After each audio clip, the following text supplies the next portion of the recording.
أعوذ بالله من الشيطان الرجيم.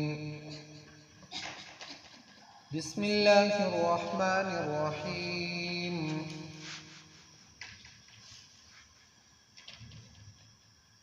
أم آتيناهم كتابا من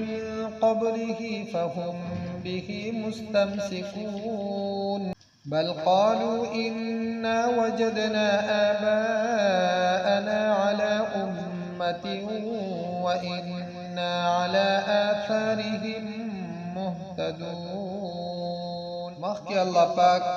د کفارو حالت بیان کو چې دو خپل کفر باندې ولاړ دي او ردی د پاره دلیل هغه د ځان د پاره دا پیش کوي کچري الله پاک مختلف نو موږ به د دو بندګي نه او دغه شانتی فرشتو ته نسبت کوي یا د الله پاک د لوریانو او یا دو ته نسبت کوي د زنانه مخلوق. نو الله پاک فرمایل چې ردو سره پدی باندې څه دلیل دی چې فرشتي دا زنانه مخلوق او بل دا چې دو کم د الله نه علاوه د بل چا بندگی کوي نو پدی باندې هم ردو سره هیڅ قسمه دلیل نشته. خودو بیا هم پدی خپل کار باندې کلک ولاړ دي. نو الله پاک وای ام آتیناهم کتابا من قبله فهم به مستمسکون. آیا مونږ ورکړه د دوی ته کتاب من قبله مخکې د دین فهم به مستمسکون. نو دو په هغه باندې مستمسکون دلیل نیونکي یعنی دو د هغه نه دلیل نیولې ده چې یو آسمانی کتاب هغه دو تراغله ده او په هغه کې د دو د پاره دغه خبره لیکل شوی ده بلکې د دو حالت خدا ده چې الله پاک مخکې ذکر کو چې انسان په خپل د خپل ځان لپاره زنانه مخلوق ده نه او کچره داسې زیره د تمیلاو شي نو د رنگ هغه د غم د وجینا د خفګان د وجینا بدل شي. حالانکه په حدیث شریف کې جناب نبی کریم صلی الله علیه وسلم فرمایي من عال جاریتین له او لغیره چې چا د دوو جنکو پالنه وکړه کده دنه پیدای او کنا علاوه د دین د تمیلاو شوی او د هغه پالنه وکړه او هغه بلوغ ته ورسېدي او د هغه نروستو د هغه په خطر باندې رخصت د پردې د حیا د خیال او لحاظ ولا ساتل. پیغمبر علیه الصلاۃ والسلام فرمایي چې د قیامت په ورځ باندې با د دوزخ نه رده د پاره دا رکاوټ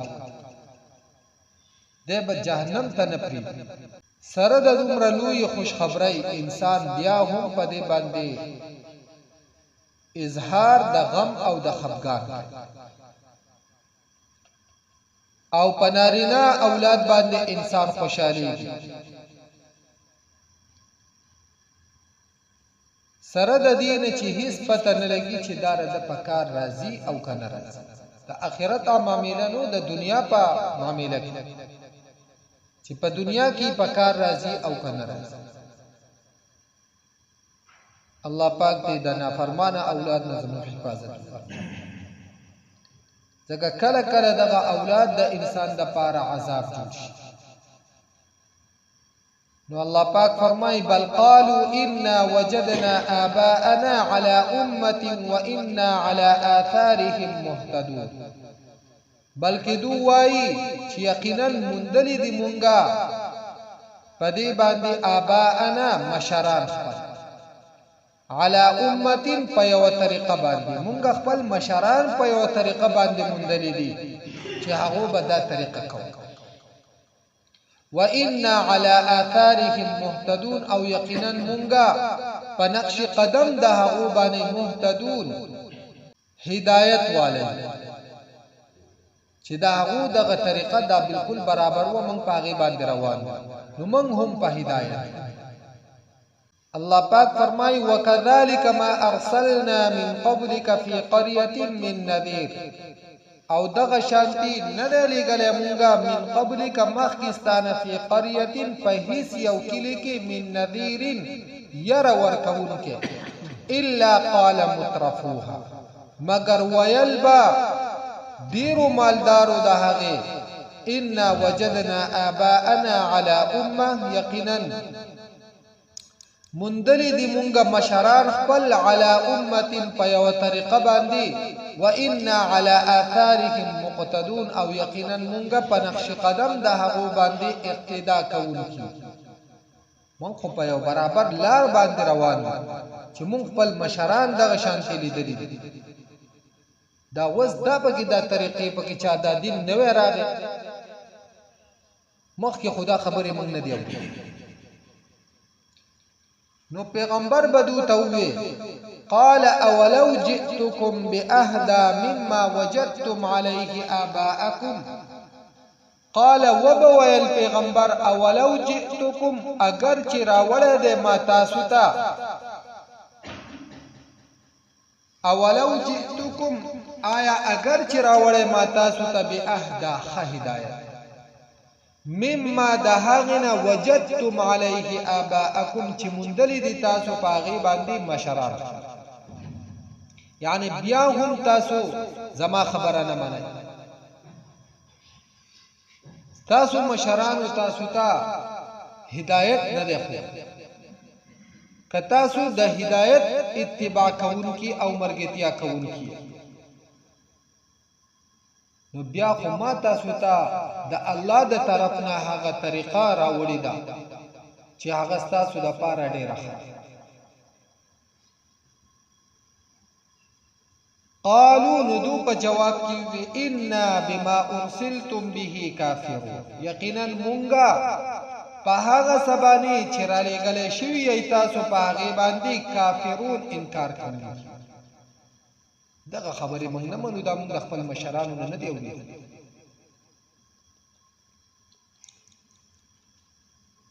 اگر چې د مشرانو په داسې کارونو کې اتباع کول هغه صحیح نه دي چې هغه د دین او د شرع د حکم نه خلاف چي لیکن کم خلق چې د دین نه ناشنا او منکر دي نو به هر حال هغه بیا د خپل مشرانو په هغه غلطه اتباع پس رواني چې دا مشر خو اسی هم نقصان والا تله دی خدای نور په نقصان او د خدای په گرفت کې راوړي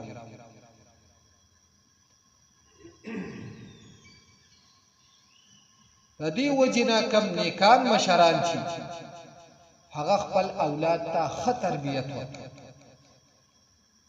او د خو کارونو نصیحت وکړي لقمان حکیم صاحب یو لوی دانشمند هغه تیر شوی هغه خپل بچی ته وی یا بنیا ای زما بچیا ان الدنيا بحر عميق دا دنیا یو جوور لوی سمندر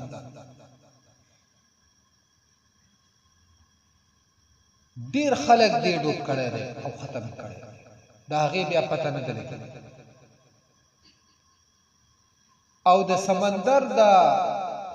پوری وتو او د تلو طریقه دا د چې د هغه د پاره هغه اوزار پیدا شي چې د اوبو د ډوبېدو نه انسان پاغي سره بچ کیږي یعنی کشته یا وغیرہ نور کوم شیزونه چي نو د ته وی چې دا دنیا دا یو لوی جوور سمندر دی نو د سمندر دا اوبور د بچ کېدو د ډوبېدو د بچ کېدو د پاره کشتای وغیرہ دا اوزار دي په دې دنیا کې د نقصان او د ډوبېدو نه د بچ کېدو د پاره د خدای پاک نه یره هغه اختیار تقوا لازم ونیسه کنه د دې دنیا چپی به وهله بیا به هیڅ پته نه لګي یا چې ته په ځان پوهیږي نو ته په بل ځای کې پروت او بیا ورته وی چې ای زما بچیا ستانه دي چرته چرګ یعنی بانګي دا د ستانه فضیلت والا او غوړه جوړ نشي چې هغه د چاربان په ټیم کې بانګونه وای او ته د غفلت په خوب باندې اودم بوتې. دا داسې مشران تیر شوي دي چې د دوی هره خبره هغه په سرو زرو د لیکلو قابله، یعنی خپل بچو ته د دنیا ترغیب یا د ګناه دغه طرف ته نه دی مایل کړی، بلکې هر خبره وته داسې کړی ده چې دین طرف ته مایل کړی او د دین اهمیت وته پزړه کې اچولې، د خدای نه یره وته پزړه کې اچولې. د دې وجنا ګوره فرض منځ دا په عبادتو کې د ټولو نه اهم عبادت او الله پاک ته د تقرب او د نزدېکت لپاره لوی سبب. لیکن جناب نبی کریم صلی الله علیه وسلم د فرض مانځنه علاوه سنت نوافل د پکور کې غوړه فرمایي. او په حدیث شریف کې هم دي چې تاسو د خپل کورونو مقبره ما جوړئ، مقبره کې مونږ نه کی عبادت وکړئ. نو تاسو کورونو هم د سي شرم جوړوي الته عبادت کوئ. دا نوافل او سنت و غیره په کور کې غوړه دي ردی مصلحت هغه هم داده چې ستاده واړه واړه بچي یا د ماشومانان وسی دا تاویلی چې یاره زما دا بابا یا زما دا پلار د خون څه طریقه خو کوي. نو د دې ماشوم په زړه کې به هم د مانځه اهمیت پیدا شي. من خپل بچو ته چرته دا طریقه نه ده یا مونږه بل څه عمل کو ډوډۍ وغیرہ چې مونږ کینو نو مونږ چرته کې بسم الله دې سینه ته ویلي چې زمونږ دا بچي واوري چې د دې هم سبا په دې باندې عادت شي چې یاره د ډوډۍ ته خلک کینی د دې د کیناستو هم څه طریقه ده، بیا د دې خوراک هم چرته څه طریقه ده او بیا د دې خوراک د پاره څه آداب هم شته کنيشته. دا ازدکای خلق د خپل مشران او خدای پاک دې معافي کوي موږ د دې هر سنه خالی او پخپل زمونږ نه کشران سه ازدکای نو هغه نوري طریقې چې موږ ولا موبایل ورکو یا زمونږ سره ناسي او موږ په موبایل کې داسې سیستم راړو چې دا ماشوم سباله لویږي چې کم از کم کډم نه خو چې د ډم سره د ډم نه کم هم زمونږ طریقه کار وسره او زمونږ بچي چې کله دغه عادتونه کوي نو مونږه په خندا کې وته بیا هم داسې الفاظ وایو چې د دې بچي تربیت نور هم خراب دروي دا ډېر دغه بچي داسې هغه الفاظ ذکر کې په فخر حالانکه د خپل بچي تربیت ته څومره خراب د دې بچي په ذهن کې د دې الفاظو دا نقصان هیڅ قسمه څه خبر را بس دې به سبا هم بل یو ماشوم ته دا خبره ډېر په ډار ځړه کې دې شي خپل مور ته هم وکي کې دې شي تاته نو الله پاک فرمایل چې دا پیغمبر بدو ته وی اولو جئتکم باهدا مما وجدتم عليه اباءکم آیا اگر چې ما راوړې دې تاسو ته ډېر ښه هدایت دا هغه سره چې تاسو مندلي پاغي باندې خپل مشره دو په جواب کې وی ان بما ارسلتم به کافرون یقینا مون په هغه چې تاسو په غیر علی غلې شوی دا غیر انکار کوي چې مون خپل مشرانو کې نه دا خبرې لیدلې دي نه دا عمل مون پاغو کې لیدل او نه مون د دې خبرو نه چرته کې واقف یو چې د مشرانو دا خبرې چرته کوي. نو الله پاک فرمای فانتقمنا منه پس بدلا واغستمونګه د دونه نو سيو پا اوبو باندې غرق سيو پا زلزلو باندې غرق اچا باندې د غټو باران وشو په داسې طریقه باندې او سو په سختو سلو هواګانو سره الله پاک وای ما هلاک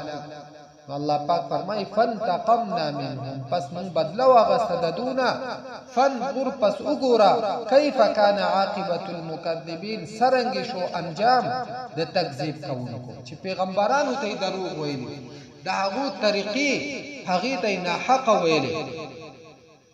او پیغمبرانو چې کم دین او شریعت راوړل دا هغه شریعت مخالفت دوکاو الله پاک وای د دغه خلقو انجام سم او دا تعلیم دی د قیامت پورې او عبرت ته پدې کې د قیامت پورې د ټول انسانیت چې څوک هم دا شریعت او د الله پاک د پیغمبرانو تکذیب کوي استهزاء کوي الله پاک وایي موږ به دغه خلک هلاک الله پاک موږ د دغه استهزاء او د دغه تکذیب نه محفوظ کړي ځکه زمونږ دا کمی طریقې چې دي چې د سنتو پوری پیشاړی کول د سنتو مخالفت کول دغه شانتي د دین اسلام یو حکم د هغه مخالفت کول یوازې نه دی بلکې د هغه نه صراحتا انکار کول ډیر مسائل داسې چې مونږ د هغه یوازې د منلو قایل نه یو بلکې د هغه نه انکار کوون کیو لکه د بل حق د دې مسائلو قرضدار د هغه قرض ورکول د گاونډي حق میراث دا ټولې معاملې د په عدالتونو کې چلیږي نو دا کیسونه ولې په عدالت کې چلیږي مونږ نه منو دا د بل د حق دا مونږ منو نو رسول میراث دا مونږ حق منو نو چې دا د خدای حکم کنه دا به عدالت ته د فیصله نه کوي نو الله پاک دې زموږ حفاظت وکړي ام آتیناهم کتابا آیا ورکړه دې مونږ دوی کتاب من قبله مخکې د دینا فهم به مستمسکون پس دو پاغي باندې دلیل نیون کی دي بل قالوا بلکې دوی ان وجدنا یقینا مندلد مونږه آباءنا مشران خپل على امه فيو طريقه باندې وان على آثارهم او یقینا مونږ په نقش قدم د دو باندې مهتدون هدایت والیو وكذلك دغشانتی ما ارسلنا ندلی گلمونگا من قبلك مخکستانا في قرية فهيت يوكلكي من نذير يرور كونك إلا قال مترفوها مگر ویل بدیر مالدارو دهغي إنا وجدنا يقينا مندلد منغا آباءنا مشرار فل على أمة فيو طريق باندي وإنا على آثارهم او يقينا منغا پنقش قدم دهغو باندي مقتدون اقتداء كونكيو قال وبويل پیغمبر اولو جئتكم آیا اگر چی راوڑے دے ماتا ستا بی اہدا خہدایت مما دہاغ سنا وجدتم علیه چی مندلی دی تاسو پاغی باندی آباءکم مشرار فل قالوا دوب ویل انا بما ارسلتم به یقینا مونگا پاغا سچ رالی گلے شوی ایتاسو پاغی سرا کافرون انکار کوونکیو فانتقمنا منهم پس بدلو اغست مونگا ددونا فانظر پس اگورا کیف کانا سرنگشو عاقبت المکذبین انجام دا تکذیب کونکو